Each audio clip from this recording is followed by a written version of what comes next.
cradle of the New World, the island of Tanzia is home to a new and great race called the Akazi.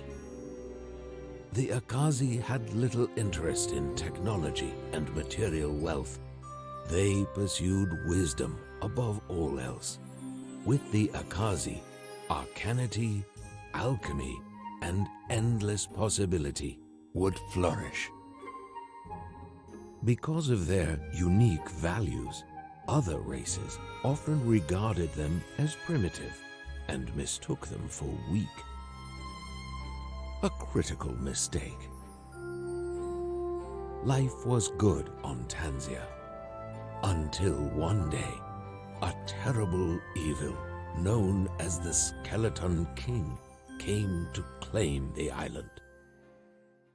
The greatest Akazi warriors confronted the Skeleton King and his undead armies, and one by one, the Akazi fell. This terrible evil fought with an advantage, a unique knowledge of something born of this new world. This enemy fought with arcanity. The new world was young, and few understood the mysteries of arcanity. But one Akazi had already attained a mastery greater than any other, and the Skeleton King soon met his match.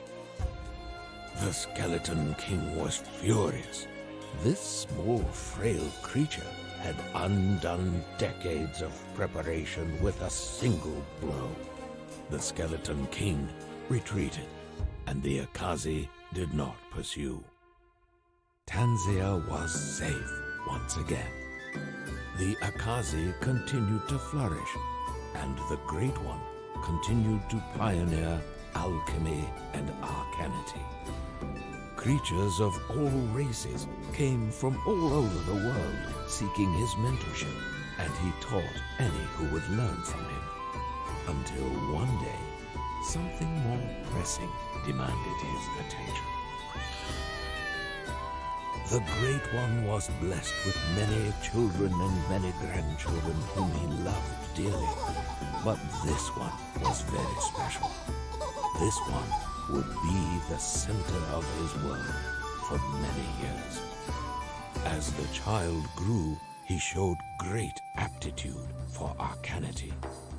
No grandparent ever felt more love or pride for a child than the Great One did for his young grandson. But he knew that their precious time together would be short. The Skeleton King was already plotting a terrible revenge against his new foe. He would end the Great One's bloodline.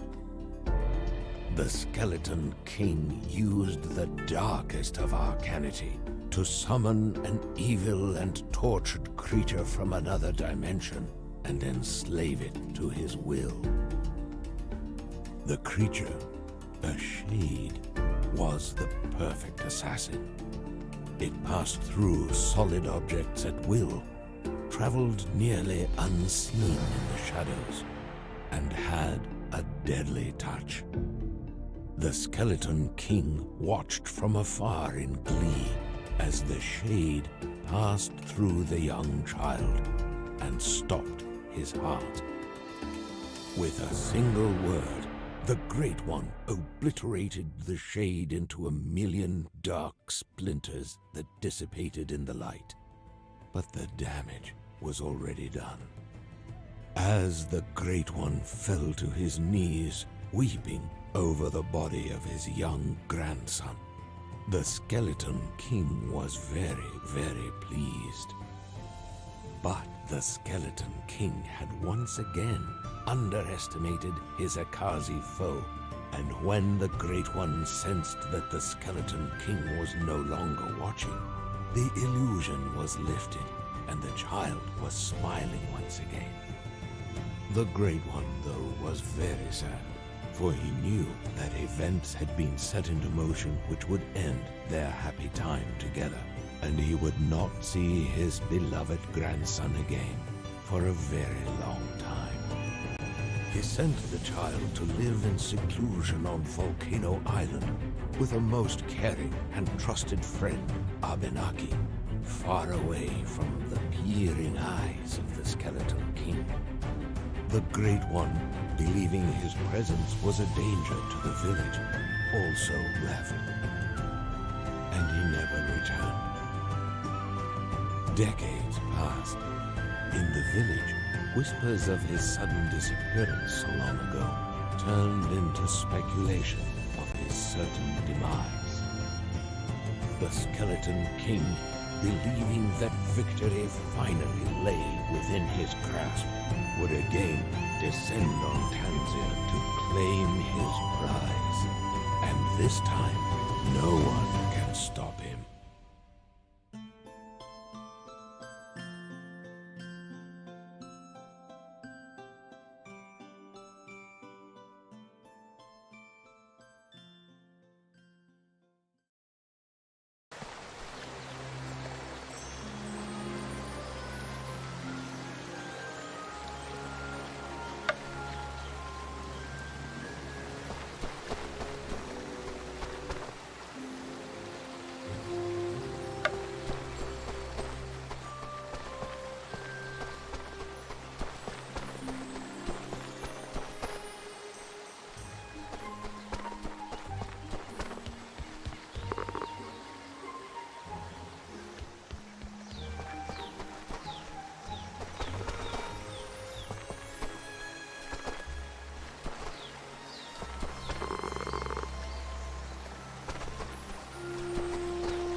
Can you hear me, little one? Once upon a time, there lived a young hero, a great hero. Arcanity came to him as easily as the wind, like you, little one. Remember.